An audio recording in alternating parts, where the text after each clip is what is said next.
नमस्कार. संपूर्ण महाराष्ट्र राज्यामध्ये भूमी अभिलेख विभागामार्फत महसूल विभाग व ग्रामविकास विभाग यांच्या सहकार्याने स्वामित्व योजनेअंतर्गत ड्रोन सर्वेद्वारे ग्रामीण भागामध्ये गावठाणाच्या हद्दीमध्ये जेवढ्या काही मिळकती आहेत त्या खाजगी असोत किंवा शासकीय असोत त्या सर्व मिळकतींचा सर्वे पूर्ण झालेला आहे. पूर्ण किंवा काही ठिकाणी तो अजूनही सुरू असेल. विशेषतः साकोली तालुक्यामध्ये जे 68 गावे आहेत त्या 68 गावामध्ये गावठाणाच्या हद्दीमध्ये ज्या काही मिळकती आहेत, लोकांचे घर असतील, लोकांचे भूखंड असतील, शासकीय ग्रामपंचायत असेल, शासकीय रस्ते आहेत, नाले आहेत, त्या गावठाणाच्या हद्दीमध्ये असलेल्या संपूर्ण मिळकतींचा ड्रोनच्या द्वारे त्यांचे नकाशे आपण तयार केलेले आहेत आणि नागरिकांना त्या प्रत्येक मिळकतींच्या आखीव पत्रिका म्हणजेच अधिकार अभिलेख हा ऑनलाईन उपलब्ध करून देण्यात आलेला आहे. आता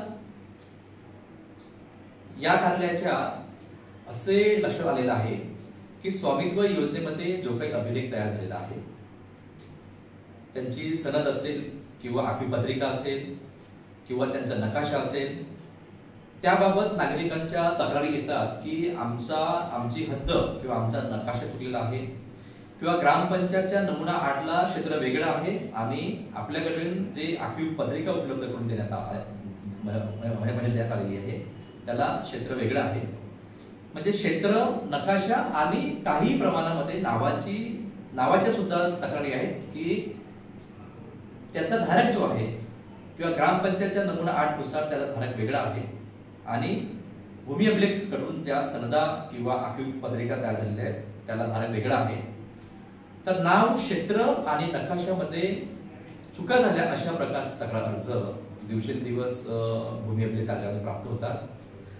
त्या दुरुस्ती करण्यासाठी जे पारंपरिक रीती पद्धत आहे भूमी अभिलेख खात्यामध्ये म्हणजे कलम 258 नुसार म्हणजे महाराष्ट्र जमीन महसूल अधिनियम 1966 चे कलम 258 नुसार किंवा महाराष्ट्र जमीन महसूल अधिनियम 1966 चे कलम 22 नुसार किंवा कलम 247 नुसार माननीय जिल्हा अधीक्षक भूमी अभिलेख यांच्याकडे रितसर अपील अर्ज सादर करून जी काही जुनी कार्यपद्धती आहे त्याच कार्यपद्धतीने स्वामित्व योजनेमध्ये जो काही अभिलेख तयार झाला तो अभिलेख दुरुस्ती करण्याची कार्यवाही आपल्याला भूमी अभिलेख म्हणजे उपाधीक्षक भूमी अभिलेख कार्यालयामार्फत ती पार पाडणे आवश्यक आहे. साकोली तालुक्या अंतर्गत जर नावाच्या विषयी काही तक्रारी प्राप्त झाल्या तर आम्ही त्याच्याकडे जे काही पुराव्याची कागदपत्रे आहेत त्याच्याकडे समजा विक्री पत्र असेल किंवा ग्रामपंचायत नमुना 8 असेल तो प्राप्त करतो. स्थानिक मोका चौकशी सुद्धा आम्ही करतो आणि कलम 258 नुसार माननीय जिल्हा अधीक्षक भूमी अभिलेख यांच्याकडे आम्ही रितसर पुनर्विलोकनची परवानगी प्राप्त करून आम्ही त्यावरती दुरुस्तीची कार्यवाही पार पाडत असतो.